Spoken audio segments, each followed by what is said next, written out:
Thank you, Michelle. He's alive, and I'll show him to you. You follow old Rafiki, he knows the way. Come on! Pick something that's actually kind of two fields of expertise. One, neologisms, and two, eating sandwiches on camera. So while I'm eating this sandwich here, I want to let you know a little bit about how words are made. I was an English major, which means I had to take roughly 1.5 linguistics courses, which makes me sort of an expert. I plan on giving you as much knowledge as possible while I eat this wonderful Santorum sandwich. Oh, I got a little on my... It gets everywhere, it really... Santorum just kind of seeps into whatever it can, like any crevice. The word neologism actually comes from the name of someone, which is also relevant to what we're talking about. Adolf Neolog was a German philologist who invented several objects that had no known name. So while Neolog was sitting in his cavern of inventing things, he looked down at this object and thought, well, I know what it does and I know how it does it, but I don't have a name for it. But he was looking at it and he said, well, it's sort of springy and it also kind of slinks around. I think I'll call it a slinky. And with that, not only was the name of the beloved childhood toy born, but also the term for inventing new terms, neologism. And since then, many other people's names have taken on different connotations and become a sort of part of the vernacular, like this sandwich.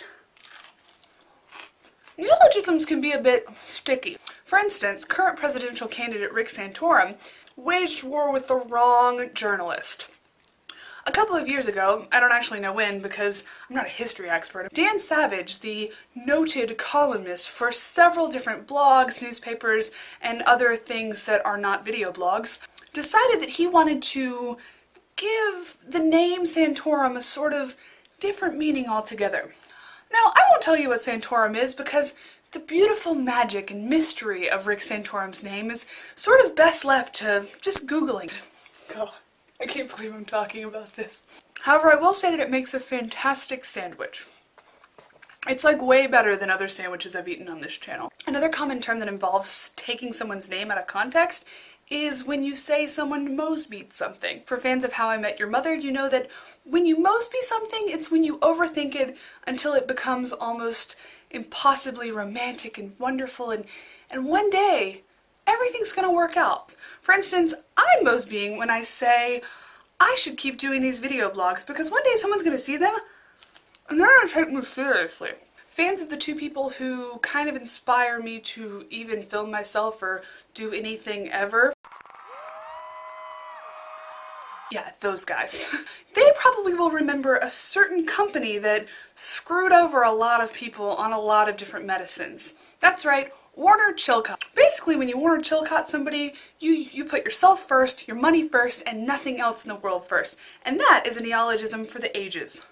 Now, my field of expertise does not really overlap into other fields. So for instance, I know that there's a term floating around involving Tim Tebow, but I don't actually know who Tim Tebow is or what he does. But I know that when you Tebow something, it might have something to do with like hitting them in the face with your elbow. Popular dance called the Dougie. That's actually based on the private video blogs of famous actor Michael Douglas. And contrary to what you might believe, the word Trump was actually derived from Donald Trump's name, as he has existed outside of time and outside of language. So when you conquer something and defeat all other possible alternatives, that's why you're trumping it. I don't even think I need to explain the depth and beauty that is the contribution Charlie Sheen has made to our society, and why his name is applied to so many things in such a positive and uplifting manner. Hey Shay, your topic is sea-dwelling mammals. I know that you're a pretty big fan of porpoises and dolphins, etc. Make sure you talk about their blowholes a lot, because I'm pretty interested in that.